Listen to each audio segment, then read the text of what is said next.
नमस्कार, मी श्वेता अंकले.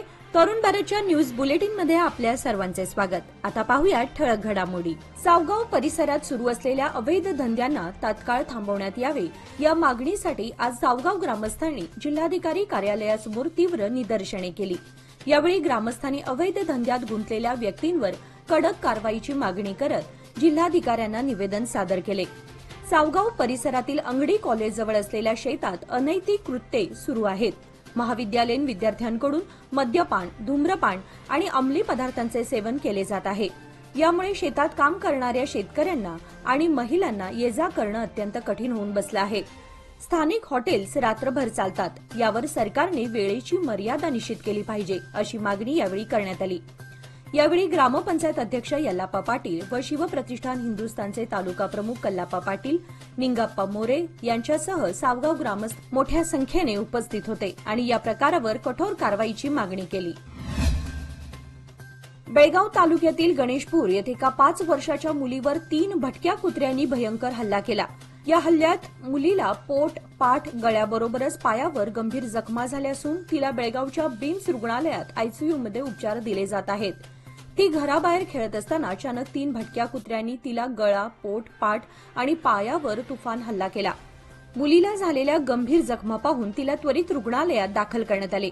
तिच्या कुटुंबियांनी पालिका आणि संबंधित अधिकाऱ्यांकडे त्वरित कारवाईची मागणी केली आहे.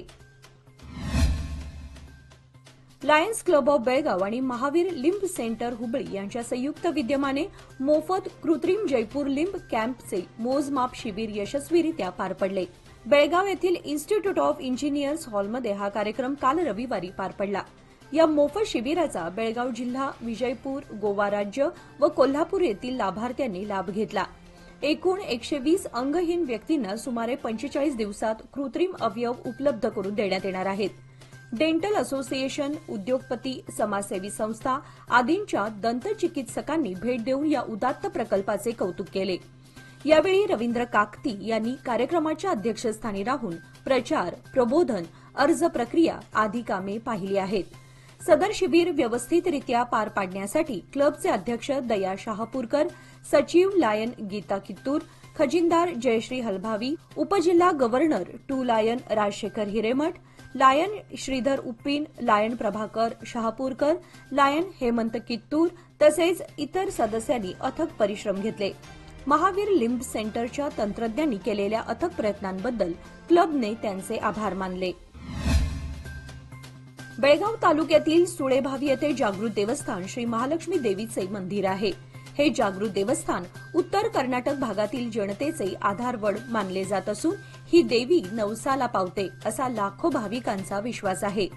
कर्नाटक, महाराष्ट्र, गोवा मधील भाविक येथे मोठ्या प्रमाणात येतात. बेळगाव तालुक्यातील भाविकांची ही या देवीवर विशेष श्रद्धा आहे. या यात्रेला उद्या मंगळवार दिनांक 18 मार्च 2025 पासून सुरुवात होत असून ही यात्रा सतत 9 दिवस चालणार आहे. या यात्रेसाठी भाविकांच्या सोयीसुविधा व सुरक्षिततेची जय्यत तयारी असल्याची माहिती श्री महालक्ष्मी ट्रस्टचे अध्यक्ष यांनी दिली. आज सोमवारी शहरातील कन्नड साहित्य भवनात आयोजित पत्रकार परिषदेत ते बोलत होते. बेळगाव शहराचा पारा दिवसेंदिवस वाढू लागलाय. दुपारच्या वेळेस हेल्मेट घातल्यानं त्रास होऊ लागल्याच्या प्रतिक्रिया वाहन चालकांतून व्यक्त होत आहेत. उकाड्याच्या काळात हेल्मेट सक्तीपासून काही प्रमाणात सूट देण्यात यावी अशी मागणी होऊ लागली आहे. वाढत्या उन्हात दुचाकी चालवताना त्रास सहन करावा लागतो. कडक उन्हामध्ये अनेकदा हेल्मेट घातल्यानं त्रास जाणवतो. मात्र सुरक्षेच्या दृष्टीने महत्वाचं असल्यानं हेल्मेटशिवाय वाहन चालवता येत नाही.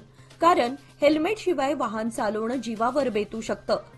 कडक उन्हामध्ये हेल्मेट तापल्यानं वाहन चालकाला अधिक त्रास सहन करावा लागतोय. याची दखल घेऊन बेळगाव शहर परिसरात काही दिवस दुपारच्या सत्रात हेल्मेट सक्तीपासून सवलत देण्यात यावी अशी मागणी होऊ लागली आहे. राज्य सरकारच्या अर्थसंकल्पात राणी चन्नम्मा विकास प्राधिकरणाला कोणतंही अनुदान दिलं गेलं नाही. आताच राज्य सरकारने अर्थसंकल्प जाहीर केलाय. यामध्ये भेदभावपूर्ण धोरण राबवलं असून बैलहोंगल तालुक्याला कोणतीच तरतूद केली नाही. त्यामुळे सरकारच्या अर्थसंकल्पाविरोधात 18 मार्च रोजी बैलहोंगल शहरासह तालुका बंदचं आवाहन करण्यात आलंय. काल रविवारी संध्याकाळी झालेल्या बैठकीत हा निर्णय घेण्यात आला. उद्या मंगळवार दिनांक 18 मार्च रोजी तालुक्यातील व्यापारी संघटनांसह बँक, सोसायटी, सरकारी कार्यालये, किराणा व्यापारी, हॉटेल रेस्टॉरंट मालक संघ, हार्डवेअर, बेकरी व्यापारी, बंगारू सिल्वर व्यापारी संघ आणि कन्नड समर्थक कार्यकर्त्यांनी या बंदला समर्थन दिलंय. बिजगर्णी येथील श्री शिवशक्ती युवा संघटना यांच्या वतीने मोटारसायकलसोबत म्हैस पळवण्याची भव्य जंगी शर्यत आयोजित करण्यात आली होती. यावेळी शर्यतीचे उद्घाटन माजी आमदार संजय पाटील व बक्षीस वितरण समारंभ माजी जिल्हा पंचायत शिक्षण व आरोग्य स्थायी समिती अध्यक्ष मोहन मोरे यांच्या हस्ते करण्यात आले. यावेळी भाजपा ग्रामीण मंडळ अध्यक्ष युवराज जाधव, धनंजय जाधव, महाराष्ट्र एकीकरण समिती नेते RM चौगुले, ग्रामस्थ कमिटी चेअरमन वसंत अस्तेकर, ग्रामपंचायत अध्यक्ष नाईक, उपाध्यक्ष नामदेव मोरे, माजी ग्रामपंचायत अध्यक्ष मनोहर बेळगावकर आदी सदस्य उपस्थित होते. शर्यतीचा लहान गट व मोठ्या गटातील स्पर्धकांना तब्बल 15हून अधिक बक्षिसे वितरण करण्यात आले. यावेळी सूत्रसंचालन प्रकाश बेळगुणकर यांनी केले तर आभार शट्टुप्पा तारीहाळकर यांनी मानले. यावेळी बेळगाव विभागातील गवळी बांधव तसेच मंडळाचे कार्यकर्ते मोठ्या संख्येने उपस्थित होते. घटप्रभा येथे धक्कादायक प्रकार घडला असून एका मुलीने छेड काढणाऱ्या युवकाच्या त्रासाला कंटाळून आत्महत्या केली आहे. याबाबत घटप्रभा पोलिसात गुन्हा दाखल करण्यात आलाय. याबाबत पोलिसांनी दिलेली माहिती अशी की घटप्रभा पोलीस हद्दीतील आरोपी सिद्धलिंग पुजेरी या युवकाने एका मुलीची छेड काढत लग्न करण्याचा आग्रह करीत होता. या त्रासाला कंटाळून मुलीने आपल्या अंगावर पेट्रोल ओतून घेऊन आग लावून घेतल्याची घटना घडली होती. त्यानंतर तिला उपचारार्थ जिल्हा रुग्णालयात दाखल करण्यात आले होते. आज सोमवारी उपचारादरम्यान तिचा मृत्यू झालाय. त्यानुसार त्या युवकाविरोधात गुन्हा दाखल झाला असून पोलीस अधिक तपास करत आहेत.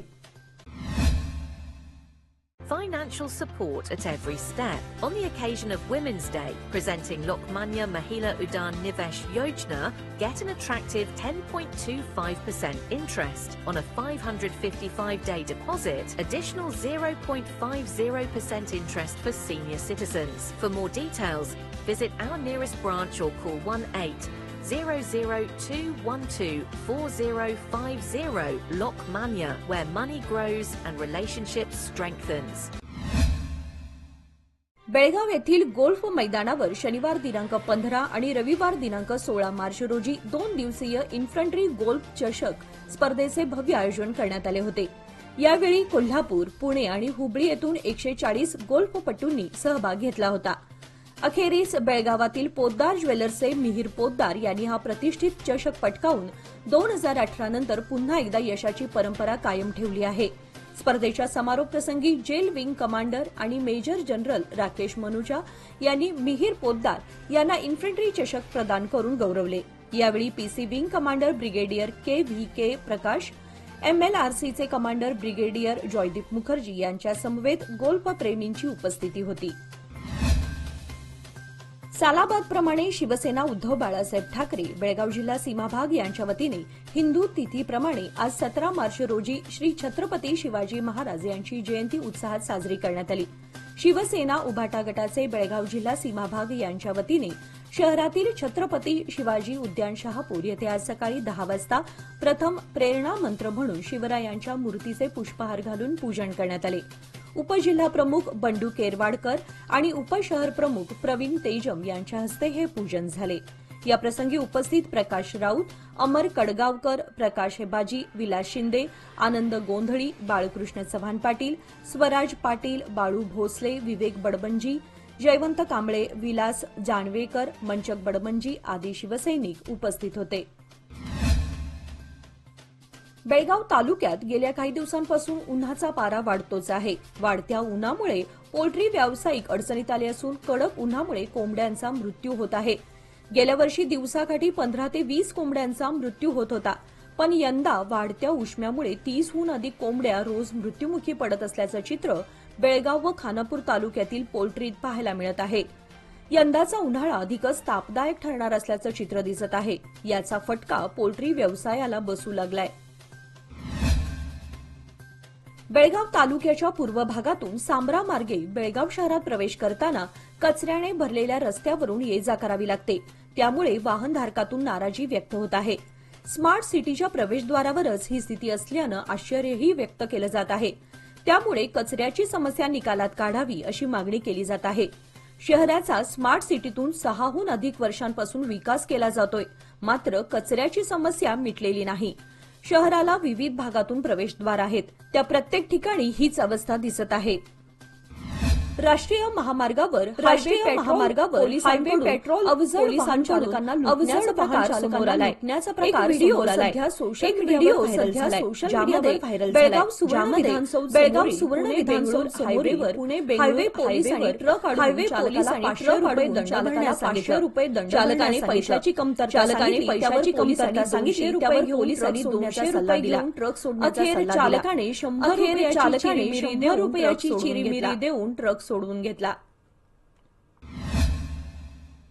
सध्या गाजराचा दर घसरल्याने उत्पादकांना सध्या प्रति किलो 15 ते 20 रुपये उत्पादनासाठी मिळत असल्याने हाती लागत नसल्याने नुकसान होत आहे. कमी पाण्यावर अधिक उत्पादन, कमी वेळेमध्ये उत्पादित होणारे गाजर, वेळेमध्ये नगदी पीक होणारे गाजर हे नगदी पीक म्हणून या भागातील शेतकरी असताना घसरलेला दर चिंता व्यक्त करणारा ठरत आहे. 21 मार्चपासून सुरू होणाऱ्या 10वी परीक्षेसाठी अथणी तालुक्यात 21 मार्चपासून सुरू होणाऱ्या 10वी परीक्षा केंद्रांमध्ये अथणी तालुक्यात विद्यार्थी परीक्षा देणार आहेत अशी माहिती 21 परीक्षा केंद्रांमध्ये शिक्षणाधिकारी विद्यार्थी परीक्षा देणार आहेत अशी परीक्षा केंद्राच्या परिसरामध्ये शिक्षणाधिकारी एम.बी. खासगी यांनी दिली. परीक्षा केंद्राच्या परिसरामध्ये प्रत्येक परीक्षा केंद्रावर सीसीटीव्ही कॅमेरे बसवण्यात आले आहेत.